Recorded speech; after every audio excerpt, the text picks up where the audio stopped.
Hi, welcome back to the show. My name is the violinist and I'm your new host. Oh, your own host? We don't talk about her. What the fuck?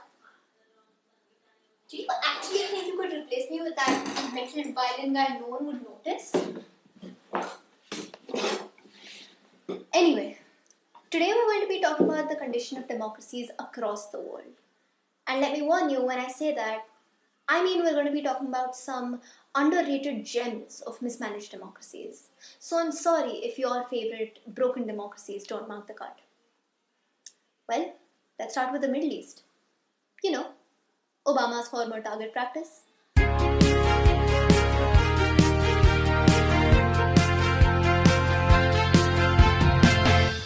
You've probably heard some news from Lebanon recently because of how do I put this lightly? A bit of a fiery situation in their capital city. Headlines today. At least 78 people dead and 4,000 injured in a huge explosion in the Lebanese capital, Beirut. The blast, which shook the entire city, began with a fire at a warehouse which housed thousands of tons of ammonium nitrate. We'll be live in Beirut throughout the morning with the latest on the desperate search for more survivors. The part that a lot of news agencies have failed to cover about Lebanon are the protests that have taken place against the widespread corruption in the government. And these protests were active weeks before the explosions took place, urging that legal action be taken against the politicians that horribly mismanaged the financial crisis that Lebanon had been facing because of the civil war that took place there. Let's get into why. Over the past decade, the central bank, Bankis du Liban, a name I'm not going to be able to pronounce without sounding like a pretentious shit, started increasing its interest rate on depositors to fund the government's spiraling debt issue. However, becoming an attractive center for foreign investments doesn't do away with the underlying issues and the very structure of your economy. So Lebanon... This is way too complex and way too boring. You're still here? Basically, the bank was giving away money at a rate it literally couldn't afford to. And because most of the shareholders of the bank were politicians themselves, they didn't see anything wrong with this scheme until it was too late. By 2019, the government became desperate. They were literally spending the entirety of their fiscal revenue on debt and public service salaries. Even before the explosions, Lebanon was the third most indebted nation in the entire world, only after Greece and Japan. This led lawmakers to pass bizarre laws, such as the taxation on usage of WhatsApp in October 2019. And needless to say, this caused huge backlash by the citizens of Lebanon, which then led to the Prime Minister resigning. He even fled to Saudi Arabia after that. Now, I might sound out of touch, but I really have to ask, when exactly did we decide that social media apps were going to be the centerpiece of political issues? It doesn't sound that absurd right now with TikTok basically being the home of foreign policies. But at that time, this really pushed the citizens of Lebanon to grow wary of the instability of their government. And now, with the estimated reparations of the explosions being at a resounding $15 billion, the government basically found no way to get out of this situation. And so they resigned. Yeah, each single member of the government resigned. And now you could see this as a respectable departure, but the way I see it, it's more like how you would react to breaking something at a store. You put it back together as best as you can and you run for your life, hoping that someone else comes, touches it, and gets blamed for breaking it. Anyway, my point here being that Lebanon is kind of fucked. That's it. Moving on. Yemen, or that one Instagram trend you really couldn't care about enough because you didn't exactly know where Yemen was, is yet another troubled state of the Middle East. And when I say troubled, I mean it's an absolute shambles. Now, I could sit here for hours and hours going on and on about the intricacies of this story, but simply put, Yemen is facing a major crisis because of some very fun and definitely not disturbing or violent in any way whatsoever religious and political differences. So, you remember the Arab Spring of 2011, right? The president, Ali Abdullah Saleh, was forced to hand over his power to his deputy, Abdabu Mansour Hadi. This was ideally supposed to bring stability to the already poor Yemen. But the citizens of Yemen really put their faith in the wrong man. Hadi was not capable of dealing with all of the issues that Yemen faced. And so, taking an advantage of this, in 2014, a Houthi Shia Muslim rebel movement began in Yemen. This led to an armed conflict, which ended with the Houthi rebels taking over the capital of Yemen, Sana'a, and hence forcing Hadi into exile. Now, this in itself wouldn't have been that big of an issue, but then religion came in the way. So basically, Saudi Arabia and 8 other majority Sunni states came together, formed a coalition, and began an offensive against the rebels. And they were backed by the US, UK, and France. So essentially, Yemen has become a playground for opposing forces of Shia and Sunni states, where the Saudi coalition is trying to establish Sunni rule and Iran is allegedly backing the rebels. This has caused an unrelenting humanitarian crisis. There are over 8.4 million people in Yemen that are at the risk of starvation.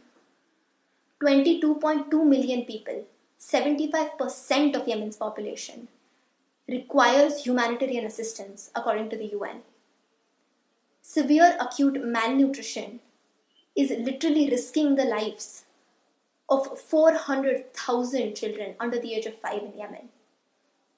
In 2018, Saudi-backed government forces began attacking a key rebel-held port called Hudaida.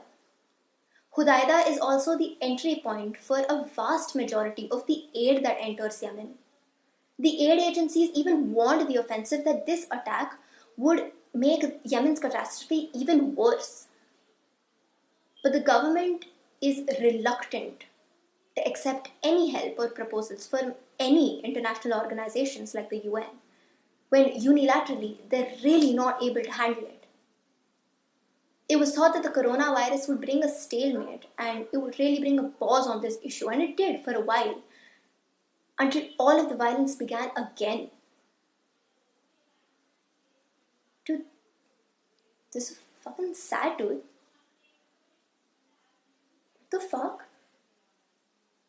I was told there'd be stories about dictators and authoritarian leaders doing stupid shit. Where's that? Research. What the fuck? Why have all iconic dictators resigned by like 2018? Only to be replaced with boring old ones. With the exception of Putin, of course. I miss the times when along with mass murder, genocide and corruption, you also had dictators do iconic dumb shit like naming bread after their moms, promoting witchcraft for healthcare, or for the matter when the Ugandan dictator asked Queen Elizabeth to marry. How could I forget? When the North Korean dictator at the time, Kim Jong-il, kidnapped a South Korean director for the sole purpose of, and I kid you not, filming a movie for him to watch. Modern day dictators pale in comparison when all they can do is suppress minority rights and commit a crime against humanity or two. Ah yes, jokes about people dying, the alternative title of this show. Well, Yemen is truly fucked and I have no segue. Sorry. Germany has Nazis again. Yeah. AfD, Alternative for Deutschland, a far-right fundamentalist party from Germany that has ties to other such similar parties from France, Netherlands and Austria, has called the Nazi era a speck of birdsmuck in over 1,000 years of successful German history. And it's called for a 180 degrees turnaround in Germany's handling of its Nazi past. What's scary is that this party has been backed by the CDU, the Christian Democratic Union, the party of the Chancellor Angela Merkel. The CDU is choosing to silently cooperate with the AfD, which is exactly how the center-right behaved during the rise of the Nazis in the early 1930s. This coalition has already led to the appointing of a new premier to the German state of Thuringia. In fact, protesters in a lot of the main cities of Thuringia have come out and protested and expressed their shock, their disbelief, and their anger that mainstream political parties were accepting this extremist party into their midst. Oh, and here's some beautiful irony. Thuringia was one of the first federal states where Adolf Hitler's Nazi party gained power in the elections of 1929. Make of that what you will, genuinely. Can I just ask for one thing? I know every single country has their own emo, mustachioed madman phase. But Germany का दूसरे बार हो रहा है यार. Grow up, man. Naya content. I know you don't know where Belarus is, so here it is on a map. During their recent elections, which were a month ago, there was really shady behavior by the government. This includes internet shutdowns and possible manipulation of votes, all in service of their fascist president, Alexander Lukashenko. Mr. Lukashenko is considered Europe's last dictator due to the country's really poor human rights records and his authoritarianism. Alexander the Lukewarm himself has said, and I quote, that an authoritarian rule is characteristic of me. In fact, Belarus is the only European nation that still has the death penalty. Following his re-election, thousands of protesters came outside of their houses to contest these results, which led to a bunch of activists, journalists, and even opponents being imprisoned, tortured, and disappearing entirely. Needless to say that one of Mr. Loompa Woompa's closest allies is Vladimir Putin, the personification of the Bermuda Triangle. Okay, so that ends our list. I know some fan favorites didn't make it here, but here are some special mentions.